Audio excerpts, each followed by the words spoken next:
wabarakatuh. Selamat pagi anak-anakku kelas 6. Semoga selalu dirahmati Allah Subhanahu wa Ta'ala, tetap menjadi solih dan solihahnya Bunda di rumah dengan melaksanakan sholat fardu 5 waktu dan jangan lupa mengajinya di rumah.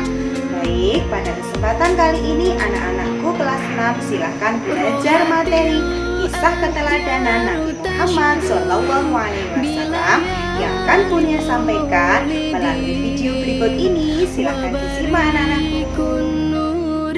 Anak-anak, untuk yang pertama, Ibu akan mengisahkan tentang peristiwa sebelum kelahiran Nabi Muhammad SAW.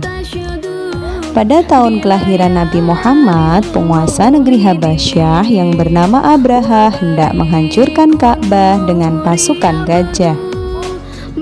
Namun, ketika pasukan gajah hendak merobohkan Ka'bah, Allah mengirim burung ababil yang membawa batu panas untuk dilemparkan kepada pasukan gajah. Seluruh pasukan Abraha pun mati.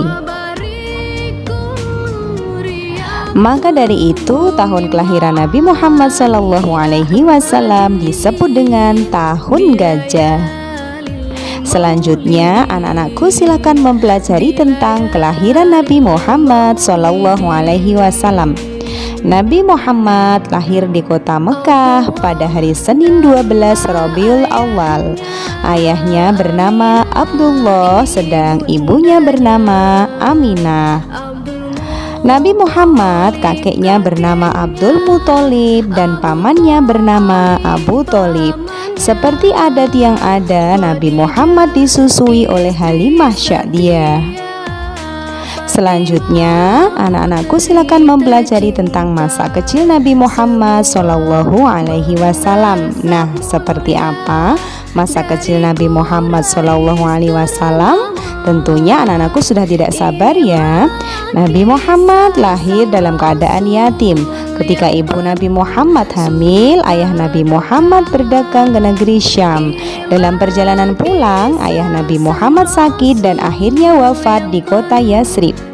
Nabi Muhammad tidak disusui ibunya sesuai adat yang ada. Akhirnya Nabi Muhammad disusui oleh Halimah Sya'diyah hingga umur 2 tahun dan diasuh hingga usia 4 tahun. Setelah Nabi Muhammad berusia 4 tahun, Nabi Muhammad diserahkan kembali kepada ibunya Siti Aminah.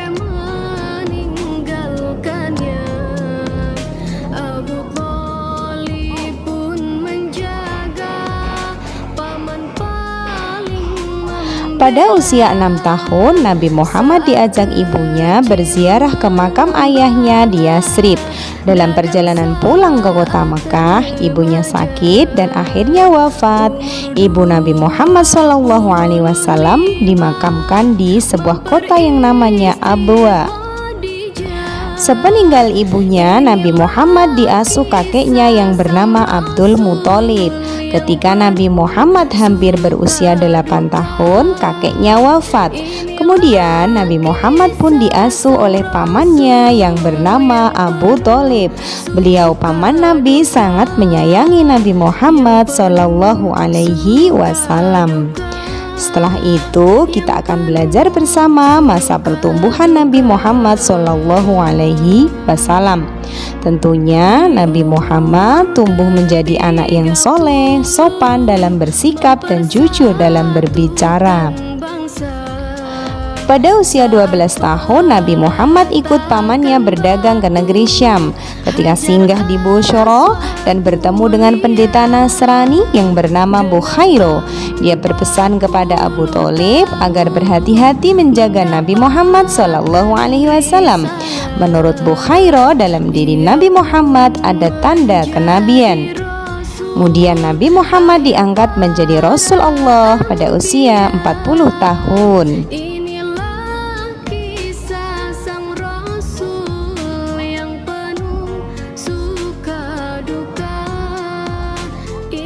Nah anak-anak, setelah ini anak-anak bisa meneladani perilaku terpuji Nabi Muhammad SAW yang sebelumnya telah kita saksikan melalui video. Yang pertama yaitu sidik, artinya jujur. Setelah itu al-hilmu, artinya penyantun. Teladan yang lain yaitu tawadhu yang artinya rendah hati. Karena kejujurannya, Nabi Muhammad SAW diberikan gelar Al-Amin yang artinya orang yang terpercaya. Nah, kemudian setelah anak-anak mempelajari video yang telah anak-anak saksikan dan cermati, silahkan anak-anak untuk diputar kembali. Kemudian jawablah pertanyaan-pertanyaan yang Bunia berikan dalam video ini. Setelah itu, jangan lupa untuk kerjakan di buku tulis PAI dan kemudian pelaporannya Bunia tunggu. Bagaimana setelah menyimak video, mencermati video dari materi yang Bunia sajikan, anak-anak sudah paham belum? Masya Allah, semoga semua paham ya. Nah, setelah anak-anak menyaksikan video, jangan lupa untuk anak-anak mengambil dari kisah keteladanan Nabi Muhammad SAW apa teladan yang anak-anak harus contoh dalam kehidupan sehari-hari. Setelah itu, anak-anak bisa untuk mengerjakan tugas yang diberikan Bunia lewat grup kelas. Begitu, terima kasih, kurang dan lebihnya mohon maaf. Wassalamualaikum warahmatullahi wabarakatuh.